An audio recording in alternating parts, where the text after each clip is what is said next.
Namo Buddhaya, Namo Amitabha. Hello everyone. So today I feel like talking about the three evil realms, begin with the animal realm. So we see there is a lot of suffering in the human realm, but the human realm is still considered to be one of the good realms in the six realms of reincarnation, because there is much more suffering in the three evil realms. So the hungry ghost realm or the hell realm, we can't really see with our physical eyes, but the animal realm we can see. So the total human population is around 8 billions currently, and it is said, according to statistics, every year there are about 150 billions of animals have been killed for human consumption. So that's 18 times of the total human population, number of animals that's been wiped out every year on our planet. So this is the real massacre, right? So every day there are hundreds of millions of animals that have been killed for human consumption. And just as I'm speaking in this moment, already hundreds of thousands of animals have been killed around the world. So there is really much more suffering in the animal realm. Someone once told me, I don't mind reincarnate into an animal so I can be compassionate. But when you're really being trapped in the animal's body and to live like an animal, you will forget about all this. You will forget about all your Buddhist practices. When you're constantly being tortured to endure all kinds of sufferings and constantly living in the horror of being killed for human consumption, you will forget about all this. Unless you are a bodhisattva who comes back to help, a bodhisattva to the stage of non-regression. Sometimes bodhisattvas also take on the forms of animals to help beings in the animal realms. Like we shared about a pig called Mint in China, where the pig only ate mint. And when the pigs circle around other pigs stop crying and they were no longer afraid. So bodhisattvas also take on the forms of animals to help beings in the animal realm. But unless you are a bodhisattva to the stage of non-regression, a high level of enlightenment, then you should not think about that you want to be an animal. An ordinary being, if reincarnate into an animal, then there's really a lot of suffering. And so not only they have to suffer when they were being killed, but also the way they were raised. There's a lot of suffering. A lot of animals were raised in really appalling and depressing conditions. So many documentaries have also recorded that, and I won't go into details. And someone may ask, so is it karma? Yes, it is karma. So why some beings will reincarnate into animals and being killed? The Buddha told us in the sutras, because in their past life they also killed animals and ate animals, and hence in this lifetime they will reincarnate into animals and being eaten by others. For instance, if you kill sheep in your previous life and you really love eating lamb, then in your next life you will also reincarnate into a sheep and being killed by others and being eaten by others. So the law of karma is fair. But to say it is all karma doesn't mean that we shouldn't have compassion. We should be compassionate, because the Buddha told us in the sutras, all the beings in the six realms had once all been our past life parents, sisters and brothers and family. So when we see animals being killed, it's also like our past parents, sisters and brothers and families that have been killed. Their suffering is also our suffering, because in essence we are all one. So that's why we should be compassionate towards the suffering of others. And we also see some animals, sometimes in the news we see some rich people's pets, dogs and cats, that inherited millions of dollars from their owners. So they lived a life of luxury. So why is that? Because in the past lives they practiced generosity. They gave away their wealth. So in this life, they enjoy a lot of wealth, but because they didn't cultivate wisdom in their past lives, and due to ignorance, again they reincarnate into animals. So in Buddhist practices, it's important that one cultivates not only blessings, but also wisdom. One should cultivate both blessings and wisdom together.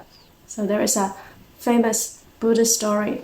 There were once two brothers, and one brother, he really loved to give out a lot of money. He loved to be generous, but he didn't like to read the sutras. He didn't like to study. So he cultivated only blessings. And another brother, he didn't like to practice generosity. He didn't like to give out a weight of anything, but he only liked to meditate all the time and to read the sutras. So he only cultivated wisdom. So these two brothers, when they reincarnated, the one that only cultivates blessings reincarnated into an elephant, the king's elephant. And the king gave a lot of jewelry for the elephant to wear. And whereas the other brother who only cultivated wisdom, he realized enlightenment and became an arahant. But when the arahant went on alms round, nobody offered him anything, because in the past he did not cultivate blessings. So that's why it's important for Buddhists to cultivate both wisdom and blessings together. But even for animals who enjoy a lot of wealth and a life of luxury, they can't really do anything with all these millions of dollars. They are just animals. Animals don't need much, at most 3 meals a day. And what's the use for them to possess all these millions of dollars? So as we can see, there is really a lot of suffering in the animal realm. We really don't want to reincarnate into an animal. And the Buddha also told us in the sutras that we have actually all been animals, all been in all the 6 realms of reincarnation in our past lives. And in the sutras, the Buddha also remembered many of his past lives as animals, such as a monkey, a deer, a rabbit, a dog. And it is said that the Buddha remembered his past lifetimes as a white dog, just one type of dog, whose color is white. The white dog, and the dead bodies of the white dog that he experienced in his past lives. The dead bodies can pile up as high as Mount Meru. So we have all been animals in our past lives, countless eons of reincarnation. I also have past life memories as animals. And we really don't want to keep staying in the cycle of reincarnation and to keep experiencing this suffering. So the easiest, the best way is actually for us to Nianfo and to attain rebirth in Amitabha Buddha's Pure Land, to transcend the cycle of reincarnation and to transcend all sufferings in life. And some people may ask, why did the Buddha allow eating meat? Why did the Buddha refuse Devadatta's suggestion to mandate vegetarianism amongst the Sangha? So we really need to understand in what circumstances the Buddha refused this suggestion. This is strictly within the context of the monks receiving alms food. It's different to say, the Buddha allows meat eating in any situation. This is incorrect. The Buddha only allows the Sangha to eat 3 kinds of meat. That is, one is not seen, heard, or suspected that the meat was specifically killed for one's consumption. This kind of meat is only allowed when they are going on alms. The Buddha said one should receive whatever food that's been given by others indiscriminately if it's given on goodwill. This is also a kind of compassion. When you go on begging for food, you cannot pick and choose. That's also not compassionate. And the Buddha wants the people to cultivate blessings, to make offerings to the Sangha, and the Buddha generates great blessings. So one should receive whatever food that's given.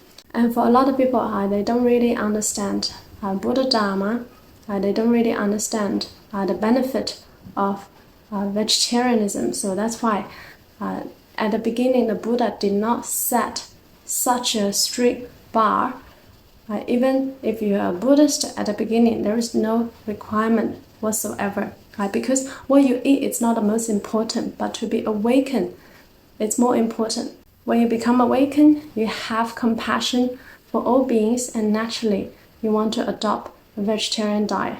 So the Buddha also spoke in favor of vegetarian diet. And when the kings and others, they invite the Buddha and the Sangha for meals, they always prepare vegetarian meals. So it's not like the Buddha allow eating meat or the Buddha eats meat. This is actually incorrect. In many Mahayana sutras, the Buddha spoke against meat consumption and spoke in favor of vegetarian diet. And later the Buddha also said initially he allowed the Sangha to eat the 3 kinds of or 5 kinds of meat.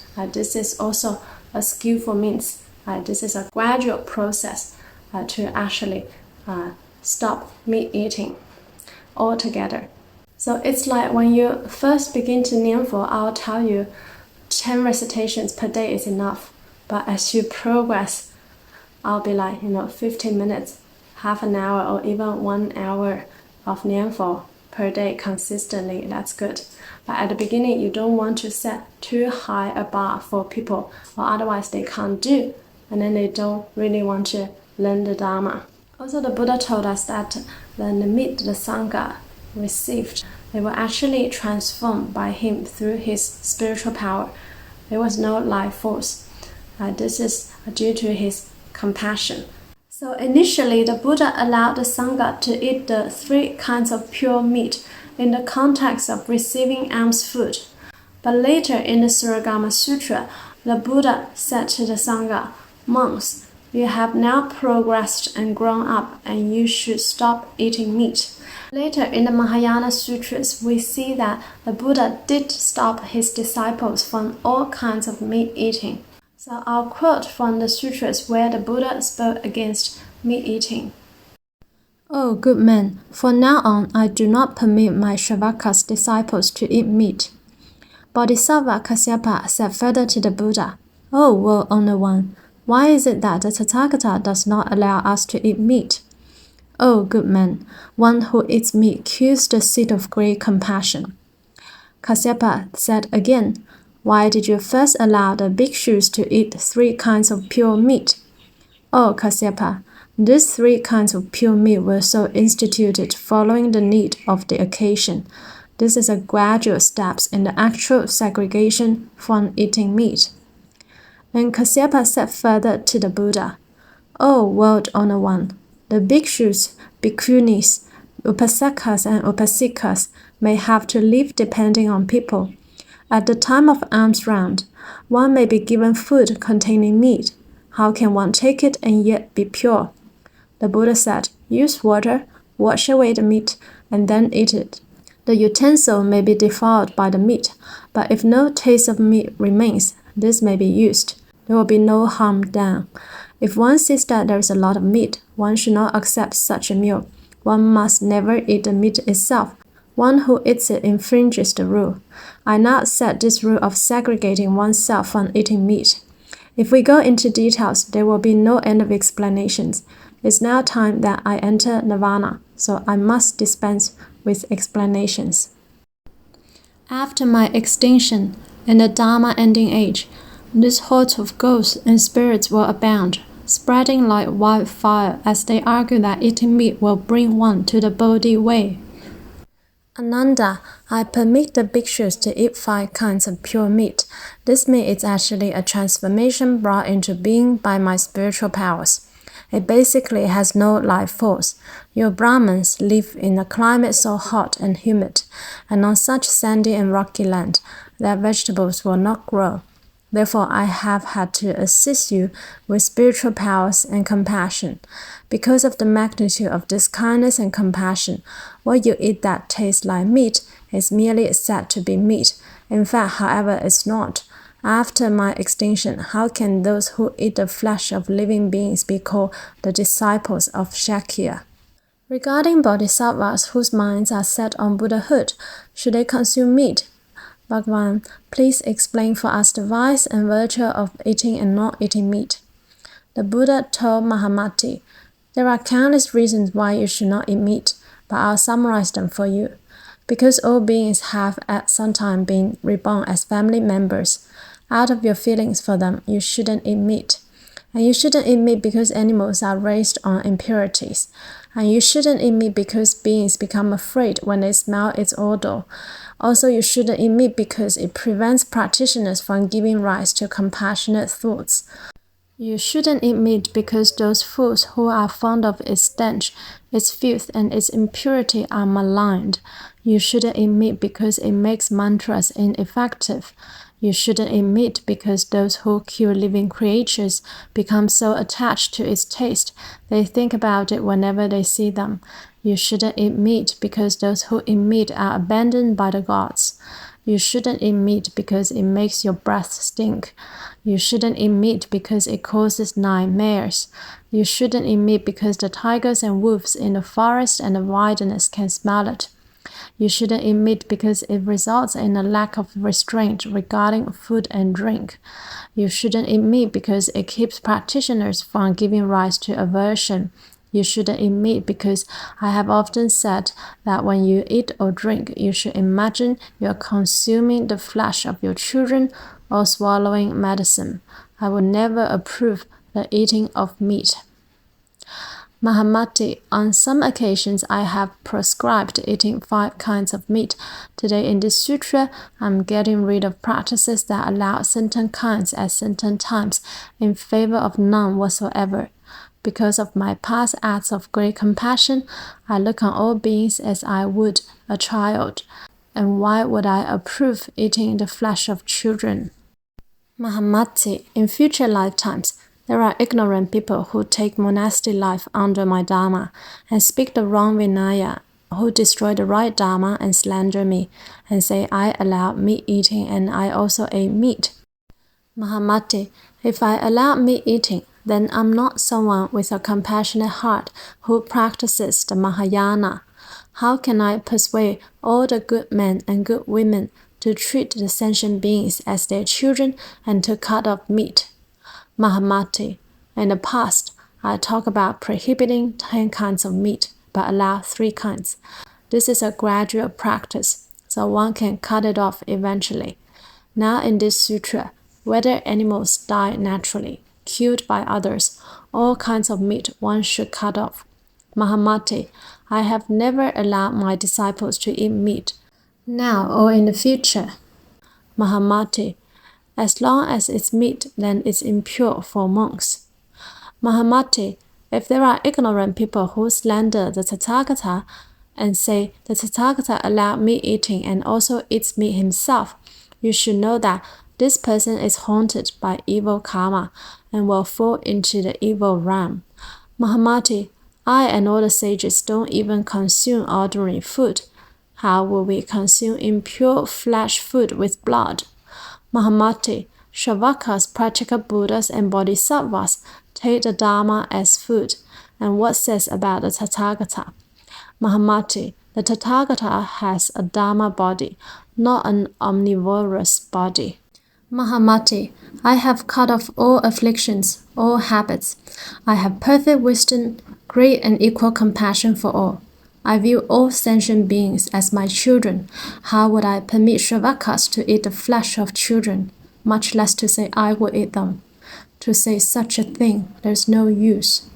So, if you are a beginner into Buddhism, then there is no requirement. But if you have gone deeper into your practice, and particularly if you are serious about the Bodhisattva path, then one should adopt a plant-based diet, particularly if you have taken up the Bodhisattva vows, then one should refrain from eating meat because this is clearly stated in the Bodhisattva precepts. So in all the Mahayana temples in China, only vegetarian food will be served.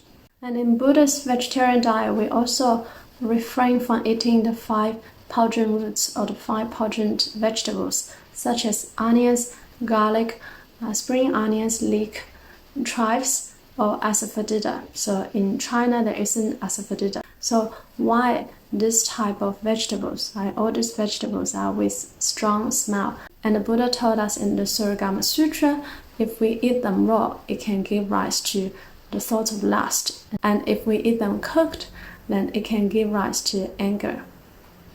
So that's why we also refrain from eating this type of vegetables. So I'm not trying to convert anybody. To choose what to eat is entirely your choice, but I'm simply presenting the facts and information here. If you want to make a positive change in the world that is good for the environment, for the planet, also for your own health, a lot of cancer, a lot of diseases were actually caused by meat consumption, and also for your spiritual growth, then a plant-based diet is actually a wise option. Also, you can do this gradually if you find that it's difficult to give up meat all of a sudden. So you can take a plant-based diet maybe once a week or twice a month. And then slowly you progress from there when you discover the benefits of a plant-based diet, and naturally you actually want to eat more, because now there are really a lot of options and very delicious plant-based meat as well, and also plant-based meals. People actually don't have to eat meat, but they just love the taste. And now there are more and more substitutes that taste exactly like real meat. These are also the very good options, alternatives that you can go for if you really like the taste of meat. And in that way, you can satisfy your taste buds without the need of killing animals. So that's also very good. And if you worry that a plant-based diet is not nutritious enough, this is actually not true. A balanced plant-based diet can actually provide even more nutrition, and you can always take supplements such as B12 and other supplements if you worry that you're not getting enough nutrients. So basically we have a lot of choices in the world nowadays, and it's important that we make conscious choice that is good for the environment, for the planet, and for the benefit of all beings. And these are also the documentaries that I recommend for people who want to know more about the benefits of plant-based diet and why it is actually crucial for more and more people to consider adopting a plant-based diet. And also not only to help save the animals, but it's also good for our environment, for our planet, and also for our own health, physical, mental, and spiritual.